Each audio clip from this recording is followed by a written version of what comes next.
Les défis à relever sont nombreux. Déjà, permettre l'éducation pour tous, c'est que ce ne soit pas un slogan, mais une réalité avec des mesures fortes.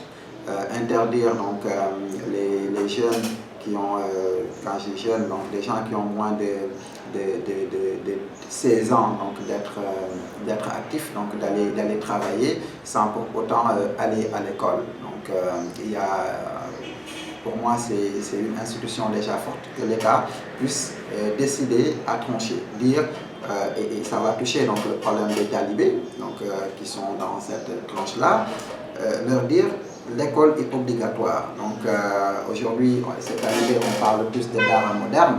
Donc si on parle de d'art moderne, ça ne peut pas rimer avec mendicité. Ça veut dire que ces dards-là ont également les moyens d'entretenir des talibés, parce que ce sont des internats. Donc dans les écoles classiques qui ont des internats, on amène donc les élèves, on leur donne à manger, donc on leur dit, ils ont des dortoirs. Donc de la même manière que ces enfants-là sont pris en charge parce qu'ils ont des parents qui ont les moyens de les amener de les mettre dans ces conditions-là, l'État doit jouer son rôle social également, parce que ça fait partie donc des missions régaliennes donc de l'État de s'occuper de ses citoyens, donc notamment la population la plus vulnérable, qui est constituée donc de jeunes et qui est une pépinière de richesse, parce que ce sont ces jeunes-là qui vont faire du Sénégal ce qu'il sera demain. Donc ça, c'est le premier aspect.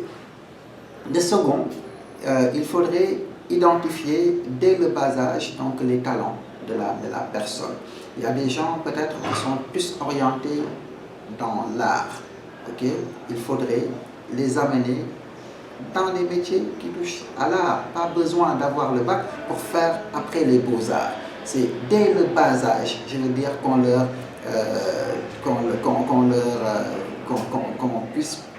leur permet de perfectionner donc leur talent, parce que c'est leur passion. Okay? En bas, j'ai un collègue qui est ingénieur de conception, mais c'est par défaut qu'il l'est. Donc son rêve, lui, c'était de devenir architecte. Malheureusement, parce qu'il voulait, voilà, c'est quelqu'un qui s'est dessiné et passionné d'architecture. Quand il a eu le bac, il n'y a pas eu d'école d'architecture donc qui répondait à ces trucs. Il est parti à l'université Gaston Berger pour faire des mathématiques, et plus tard donc à l'ESMT donc pour une école d'ingénierie. Il est sorti, il a travaillé donc, dans des entreprises IT. Après, il s'est rendu compte que ce n'était pas sa passion. Okay? Il s'est dit, bon, je suis passionné de vidéo, donc je vais faire de la vidéo et de l'infographie. Et il nous a rejoints donc, par passion.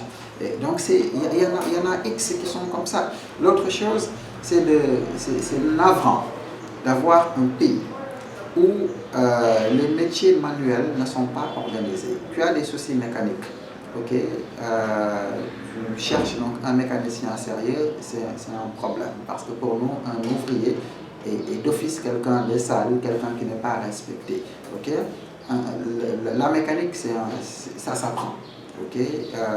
Et on doit avoir des écoles, donc plusieurs écoles donc, qui forment en mécanique. On prend des immeubles comme ce qu'on a l'habitude de voir. Donc, mais les plombiers, les électriciens, c'est souvent des gens qui sont formés, donc c'est des autodidactes, quoi. Okay?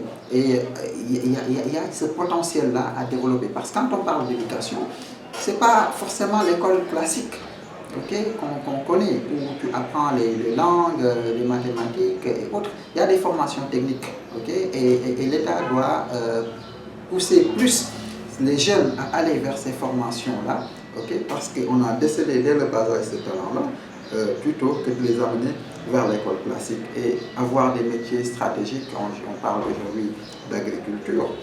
Quelqu'un qui n'a pas appris dès le bas âge comment cultiver la terre, c'est pas au niveau en étant adulte, donc parce qu'il y a des financements disponibles de 10 millions, on veut l'envoyer au champ. Non, il ne sera pas un bon agriculteur parce qu'il n'y a pas de passion. C'est juste un financement disponible qu'il essaie de saisir donc, pour améliorer son quotidien. Voilà.